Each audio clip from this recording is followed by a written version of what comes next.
menyelenggarakan dan mengatur majlis ilmu yang disebut majlis ta'lim. Nah, boleh punya dua sifat. Ini yang belum saya bahas kemarin. Sifat pertama, majlisun khas, pengajian khusus. Terlihat dari sana ini? Ya, bagus. Iya, sana ada aja yang lihat tuh. Ya, memang belum saya tulis. Tapi belum saya tulis sudah kelihatan. Itu imannya sudah sampai ke titik yang entah di mana. Pengajian. Ya, belum saya tulis sudah kelihatan. Pengajian itu bisa dibagi dua. Ya. Yang pertama pengajian yang khusus. Kedua pengajian yang umum. Ini. Yang khusus dibagi dua lagi. Ada yang terkait dengan gendernya. Ya. Misalnya khusus pengajian ibu-ibu saja. Khusus pengajian bapak-bapak saja. Artinya kan dikhususkan. Ya, pengajian ibu-ibu kan jelas kalimatnya ibu-ibu. Nah, kalau sudah tahu khusus dan memang hanya untuk ibu-ibu, bapak nggak usah maksa. Ya, sekalipun pematerinya bagus kan, apalagi nyamar pakai cadar dan sebagainya kan, begitu dibuka kumisan kan masalah tuh. Nah, ini pelanggaran. Nanti saya detilkan.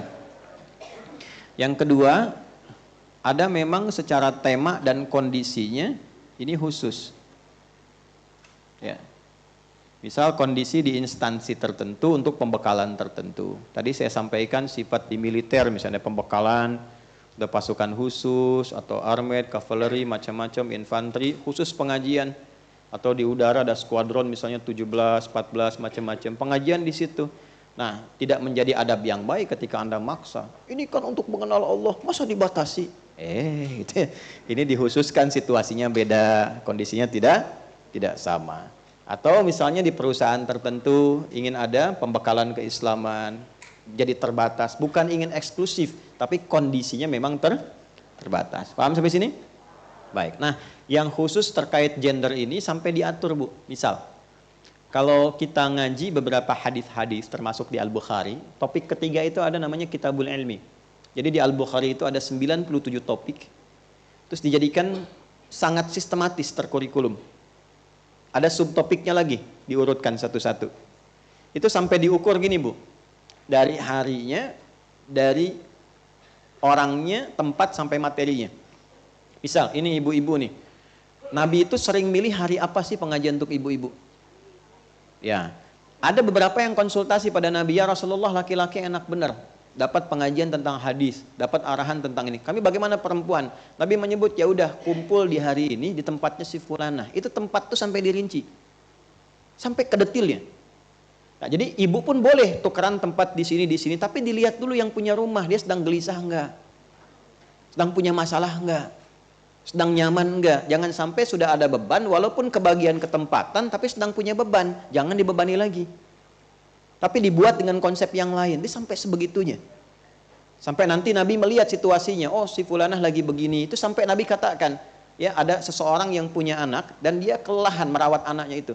Sampai Nabi langsung komen, ya seorang perempuan, seorang istri yang memiliki 3 orang anak. Si ibu itu punya 3 anak. Lalu mengatakan, Nabi lanjutkan, ya anak itu dididik dengan baik, bahasa tafsirnya demikian, maka anak itu akan menjadi hijab bagi ibu itu di akhirat kelak dari ancaman neraka. Lalu seorang ibu tanya lagi, ya Rasulullah, kalau 2 gimana? Karena anak ibu ini 2. Ya. Maka Nabi langsung jawab 3 kali, isnaini, isnaini, isnaini. Yang 2 juga, yang 2 juga, yang 2 juga. Maksudnya kalau benar merawatnya, didekatkan sama Allah, dikenalkan sama Allah, itu investasi tinggi, Bu. Allah itu nilai, begitu di hari kiamat dihisab, anak-anak itu menjadi hijab dari neraka tuh. Ya, dan dia nanti akan menggandeng tuh. Nanti menggandeng itu di Quran surat 13 ayat 23 sampai 24. Jannatu adnin yadkhulunaha wa man salaha min abaihim wa azwajihim wa dzurriyyatihim wal malaikatu yadkhuluna alaihim min kulli bab salamun alaikum bima sabartum fa ni'ma uqbad dar. Ada anak-anak yang dididik oleh orang tuanya dengan baik, masuk surga, amal soleh, itu diminta oleh Allah gandeng tangan bapak ibumu. Ajak ke surga. Terus saudara-saudaramu, adik-adikmu, sampai ke bawahnya. Lalu diperintahkan malaikat berbaris di setiap pintu surga, ucapkan selamat kepada rombongan keluarga ini. Malaikat mengatakan, salamun alaikum, catat ini ya, bima sabartum. Selamat ya bu, selamat pak, karena anda sabar menjalani itu saat di dunia. Sabar. Itu kalimat mahal.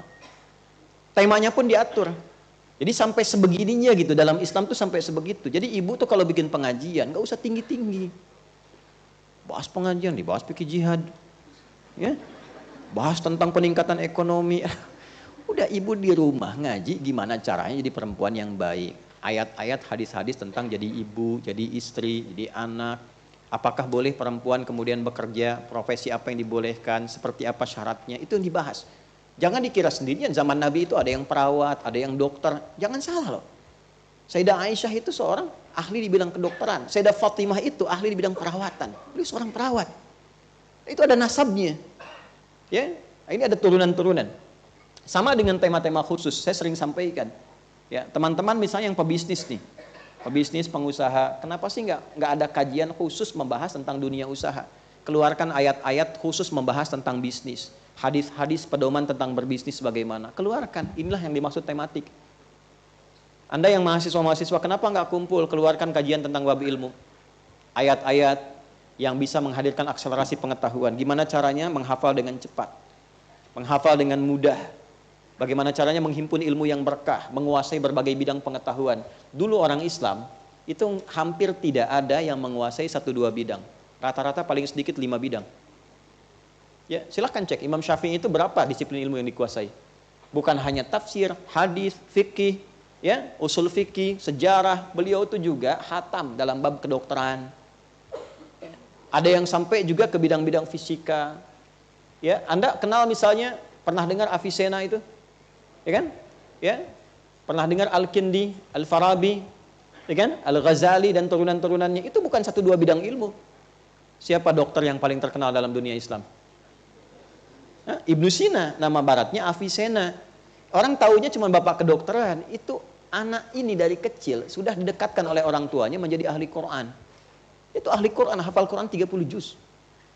Dan orang tua kita dulu yang disebut pahlawan-pahlawan nasional itu manhaj. Metodologi cara mengajinya diikuti seperti itu. Pernah dengar Kiai Haji Agus Salim? Bukan hanya diplomat kan, yang sangat unggul, sangat ulung, hafal, menguasai banyak ragam bahasa, sangat luar biasa dalam diplomasinya, tapi kenapa tidak pernah diviralkan bahwa beliau itu seorang kiai yang hafal Quran dan tafsirnya? Dulu lengkap. Ya, maka silahkan yang belajar nih sekarang. Gak apa-apa Anda belajar agama tafsir, tapi kuasai bahasa juga. Bahasa Inggris kuasai. Ya, belajar bahasa yang sekarang berkembang apa? Cina, belajar bahasa Mandarin. Belajar bahasa Rusia. Belajar, tingkatkan, buka gerbang pengetahuan. Ibnu Abbas itu belajar bahasa Persia 3 hari dikuasai. Terserah Anda bilang terserah Anda. Pokoknya 3 hari itu selesai. Nah, gimana caranya? Nah, itu nanti ada babnya, makanya ngaji, belajar. Belajarnya yang betul. Ya, saya bicara begini karena ketika dicoba baru dapat sedikit tuh rasanya beda gitu. Rasanya beda. Oh, ini loh rasanya enak banget. Ya. Nah, ini poin yang mau saya sampaikan, ini pengajian khusus. Nah, yang umum ini seperti ini. Pengajian-pengajian umum, tabligh akbar dan sebagainya, itu sifatnya beda-beda. Ya. Nah, sifatnya bisa berbeda dan nanti yang sampainya pun bisa tidak sama. Kalau saya kan sifatnya selalu mengatakan ngaji. Ya, saya sebetulnya tidak terlalu cocok yang tabligh akbar kayak show begitu, nggak terlalu ini. Ya, selain tidak terlalu cocok, mungkin tidak terlalu apa ya istilahnya, frekuensinya nggak terlalu pas. Kalau dengan saya senangnya ngaji begini. Ya, supaya ada kedalaman gitu ya. Kalau sifat tabligh akbar itu biasanya umum, yang sampai mungkin 1, 2, 3 pesan umum-umumnya. Orang datang, tahu, pulang lagi. Itu bagus, manfaatnya ada, cuma segmennya bisa beda-beda. Yang mau saya katakan, kalau Anda mau bikin pengajian, surat ini menjadi dasar bagi kita untuk meluruskan tujuan. Apa misi yang mau dicapai, targetnya apa. Jangan sampai bikin pengajian, baik di rumah ataupun tempat, tapi nggak jelas. Yang mau diraih apa, objeknya siapa. Yang datang siapa? Materi yang mau dibahas apa? Jadi usahakan buat satu kurikulum yang terukur sehingga baik itu memulainya, menjalani sampai hasilnya bisa optimal didapatkan. Jelas sampai sini? Ya kan? Nah, inilah yang kemudian Nabi saat mengajar di kalangan khusus, tapi yang dibahas materinya materi standar umum tentang Allah, tentang mengenal Allah. Maka menjadi sifat umum kan? Ketika menjadi sifat umum, maka ditunjukkanlah dengan kedatangan Abdullah bin Abi Umi Maktum.